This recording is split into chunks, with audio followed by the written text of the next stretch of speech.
Hi guys, magandang araw sa inyo. Ngayong araw nga pala ay maaga akong gumising at maaga akong umalis kasi pupunta ako sa lugar ng Ansan para asikasuhin yung SIM card na aking papalitan. Tsaka isa pa, gusto ko rin subukin yung sarili ko kung kakayanin kong bumiyahe mag-isa. Dahil dito nga sa South Korea, medyo mahirap yung mga sakayan. Kaya titingnan natin kung kakayanin kong magbiyahe mag-isa. Good luck na lang sa akin, diba? Mag-isa lang pero basta may baong ang lakas ng loob, kaya yan. Nag-train nga lang pala ako mula sa amin. Kaya ito, standing position. Dahil dito nga sa South Korea, kapag late ka na nakabili ng ticket, matik wala kang upuan. Kasi lahat ng upuan yan ay naka-reserve na online. So yun guys, narating tayo sa Dongtan Station, Dongtan. So bali dito tayo bumaba. Tapos, exit tayo sa number 2. Exit 2. Dito tayo. Tapos, sakay tayo ng bus. Kung isa rin katulad ko na nandito sa Korea, tapos takot ka bumiyahe. Hindi ka matakot. O nga, bumiyaya ako mag-isa. Hindi mo malalaman niya pag susubukan. Bumiyahe ka lang. Pag naligaw, hindi maligaw.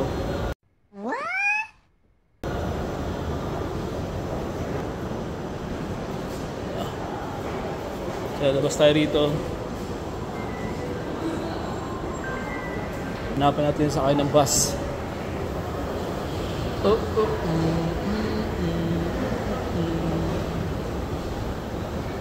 Pag magbiyahe ka, basta may kasama kang ano, lagi may isama si Magna. What?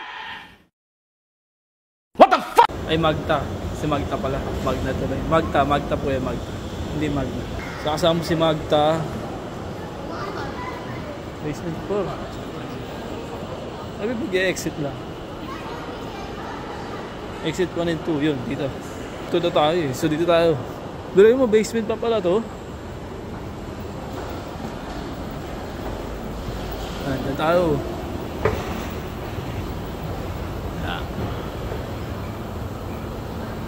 Kung matakot dumiyahe, lakasan lang ito ng loob. Tapos pag naligaw, tumawag na lang sa makakilala mo.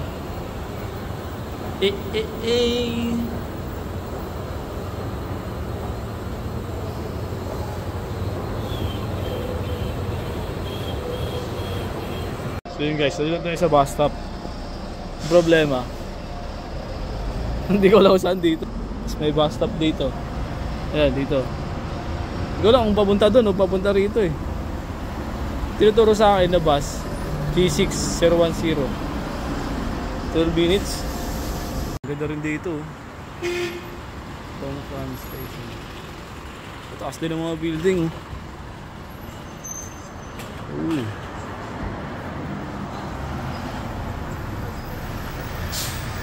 So, tatagumpay. Nakasakay na tayo ng bus. Diba? Basta tingin-tingin ka lang. Sana tama itong bus na sakay natin.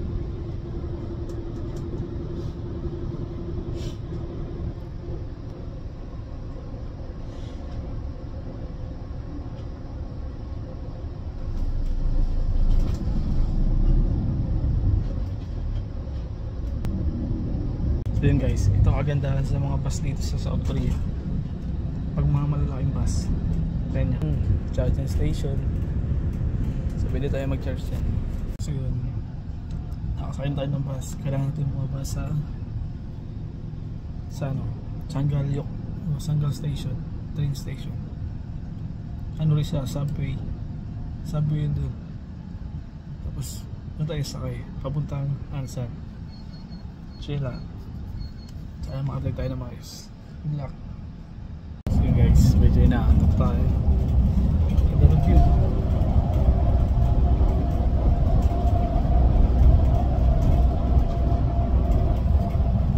Ang aga kasi naman ginising. So inagahan ko talaga para sakali maligaw tayo. May oras para maghanap. So ngayon, okay pa naman. Tama pa naman yung tinatawag. Doon lang pagdating sa subway kasi medyo nakakalit na doon. Sana hindi tayo dumaan maligaw. So yun guys, nandito tayo sa subway. Namali pa ako ng baba pala dito. Napunta ako dun sa kabila. So dumaan na yung yung train. Sakay. Antay na naman tayo ng Alas 10, meron to alas 10. So anong oras pa lang? Time check 9:31. 30 minutes pa, antayin. So wala tayong magagawa, kaya nga natin magantay. Kasi hindi ko alam kung paano ito gamitin. Ito yung isa ano, naiwanan tayo ng train. Sayang.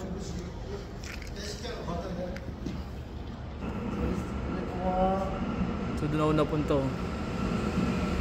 Mali pala yung sasakyan ko. Pakabila pala yun. Dapat yung pag ganun. Ay go.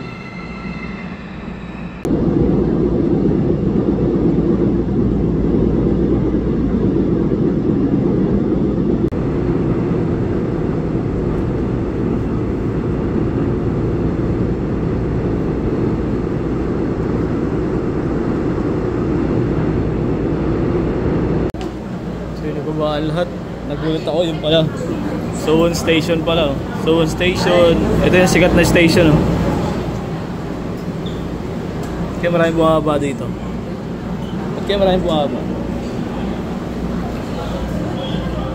Uy, nakaupo din. Nakaupo din.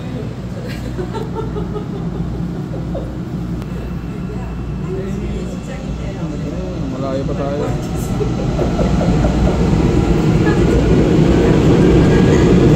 So doon tayo galing sa Suwon. Yan, Suwon. Suwon. Doon tayo galing. Tapos dito tayo bababa sa Ansan. Yan, Ansan.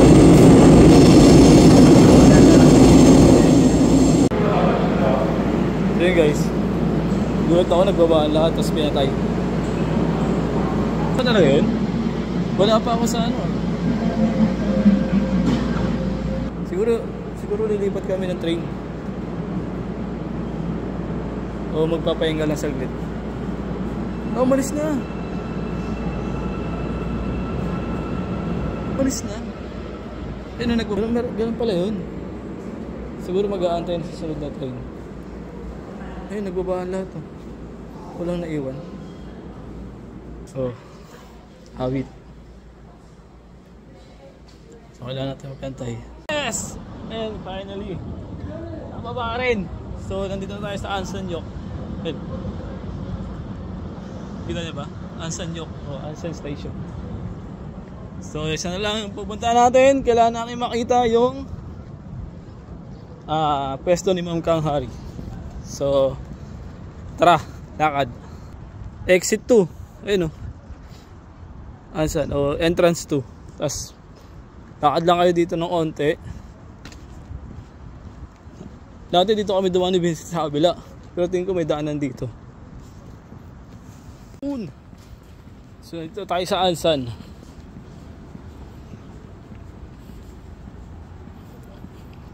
Tapos yan, marami ano dito. May mga bilihan. Dito maraming bilihan ng mga cellphone. Tapos dyan dun, may mga kainan dyan dun, alam ko eh. Tapos yung pwesto ni Ma'am Kang Hari dito sa kabila. So hanapin natin. Medyo nakakalito lang to rito eh. Kasi magkakaparehas yung ano, pasukan. Dito. Ito ba yun? May aso. Ito ba yung Ma'am Kang Hari? Sa kabila. Kabila pa. Dito. Ayan. Ito yung shop ni Ma'am Kang Hari.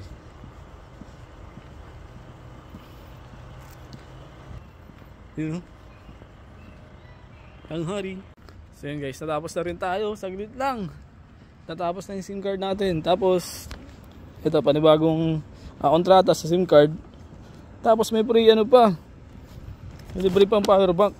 Yan o. Oh ha. Sanga pa. Kang Hari. Pero wala si Ma'am Kang Hari dun. Yung ano lang, yung stop niya nandun. Pero mabait si Ma'am Choi. Choi din. Yuri Choi. So yun, oh. Tara. Harap na tayong pagkain. Saan kayo nagkainan dito? Ay, may 7-Eleven.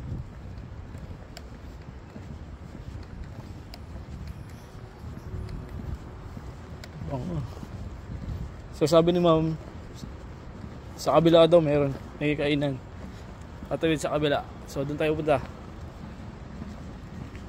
Karat na. Ayun guys, so may kwento lang kung bakit ako nagpalit ng SIM card dito. Dito sa Korea, importante na may SIM card ka. Tapos, ayun ito. So yun nga, bakit ako nagpalit ng SIM card? Kasi dito sa Korea ngayon, yung brand na nakuha kong SIM card, yung SKT, nagkaroon ng problema. Bali parang na-hack yung ano nila. Na-hack yung mga information ng may hawak ng SKT na SIM card. So, nagbalita agad yung ano nila, yung mga media, tapos sa TikTok, sikat na sikat din yun. Kalat na kalat na pwedeng magamit sa kalokohan yung mga ano, o pwedeng magamit pang scam yung information mo. So, ang ginawa ko, nagpalit agad tayo ng SIM card. So, agandahan din, naka-align na rin tayo. Dati kasi, ano lang, load lang. O, pag naka-align ka, matik na magkakaltas na sa'yo monthly. So, yun lang. Iba talaga din sa Korea kasi, pag nagkaroon ng problema, sinasabi agad nila. Pag nagkaroon ng problema sa ano, sa mga SIM card, kasi napaka-importante dito. SIM card kasi dito, andun lahat ng information mo sa mga bangko, tsaka sa iba pa. Kaya pag na-hack yung ano mo, yung SIM card mo nagamit, pwede magamit sa pang-scam o kalokohan. So dapat ingatan talaga yung mga ano mo, information mo dito. So ano pa yung pagkain ngayon? Nagugutom na ako. Tara. So bago tayo mo, gumala-gala muna ako dito. Ikot-ikot tayo, baka may matsepuan tayo. Maganda rito.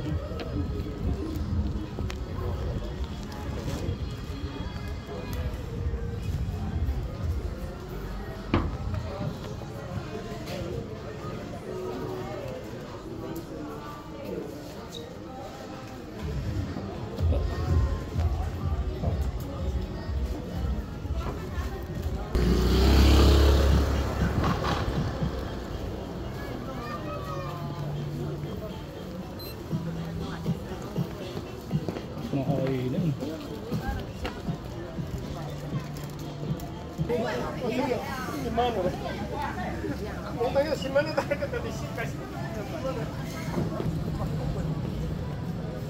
Mga bahay. Okay. Ayun guys, nagutom tayo. Dahil mo tayo dito sa yan. Nasi goreng. Nasi urap pa. Nasi urap, ayam goreng. Ito sana mukhang masarap oh. Pero yun na in-order guys ah. Ayan. Ito yung in-order natin guys. Uy, food trip. Tapos may kasamang halo-halo. Ito yung version nila ng halo-halo. Sarap din. Titikman ko kasi ito nakaraan nung kumain kami rito. So, tinikman ko ulit. Tapos ito iba naman. Tara, kain na tayo. So yun guys, kain tayo.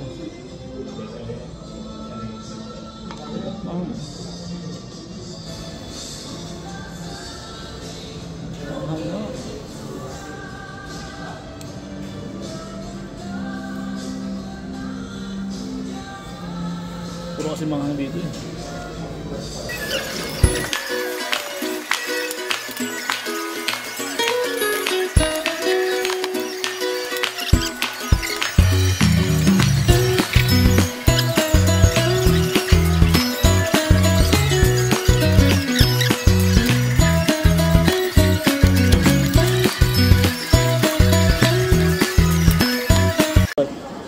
So tayo pa uwi na at okay na yung gawan yung pinunta natin. At nandito na tayo sa Suwon Station. Tapos pumili na tayo ng ticket. Kaso anong oras pa ang alis? 3:46 pa, mag-alas 4. Yan ang oras pa lang oh. Isang oras may higit pa yung aantayin natin. Ang gagawin natin dito? Tamang ikot muna tayo dito. Tamang tambay, tamang ikot. Kasi wala pa to. Mamaya pa to. Laki rin, oh.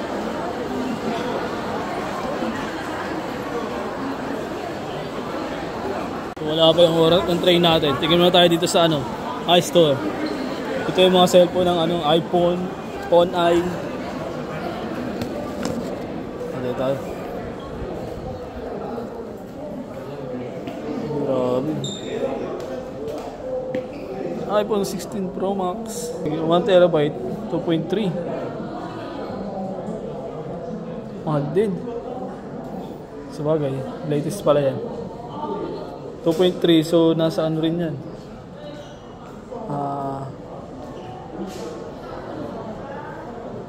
80 mahigit? Ba? O baka nasa 100 yan. Mahal. Huwag yan. iPhone 16, ito 1.7 lang, oh. 1.7.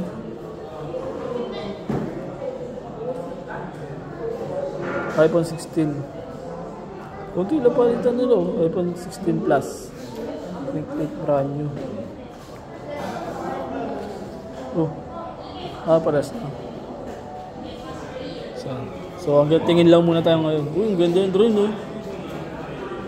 Ito rin mga pangarap ko yung drone, oh. DJI.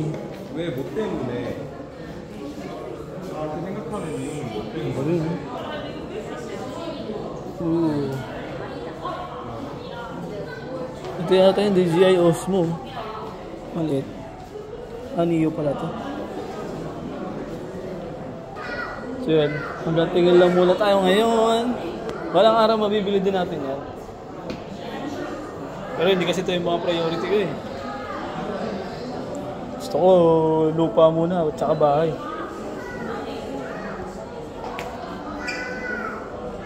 Tagal pa na tayo natin train. 3:46 pa.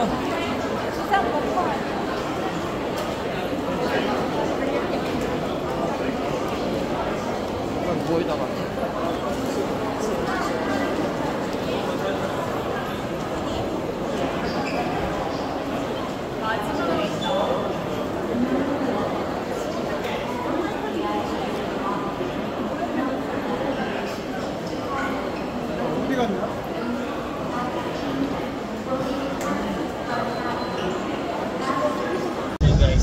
Nakasakay na tayo ng train. Masaklap. Wala lang upuan. Kasi mura lang yung ticket natin. So pag mura yung ticket, laging wala kang upuan. Dito ako mauupo sa gilid. Pero paano? May upuan. Pero ito yung pagitan ng tapos nasa gitna ako. Ayun. Diba? Pintuan.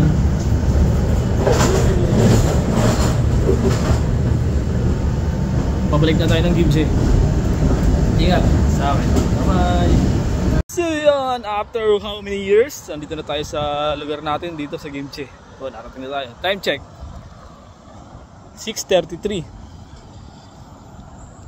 Hirap pag hirap ng biyahe. Tapos wala akong upuan. Sakit sa puwet. So yun guys. Tapos dito, ipababa natin sakit. Doon sa kayan, doon. Pwede tayo mag-bus, pwede rin mag-taxi. So, ano tayo Pinoy? Lagi magtipid kahit nasa ibang bansa ka. Hindi tayo mayaman dito. Ayun. So, ito yung Gimje-yok o Gimje Station. Yan, dito tayo bumaba. Tingin ako, akala ko yung bus na sinasakyan, hindi pala. Yan, dyan sumakay tayo ng train. Tapos ito naman tayo, bus naman. Ito na yung pinakalas para makauwi tayo sa Manggyong. Bus. Pero mo, nakabiyahe tayo mag-isa. Naging proud ako bigla sa sarili ko, nakabiyahe ako mag-isa. Naligaw man ng konti, pero at least nakauwi tayo. At nagawa natin yung nagawa natin yung pinunta natin. Nakarating tayo ng Ansan. Tapos nakabalik ng safe. Salamat po Panginoon. Yun lang. Bye bye.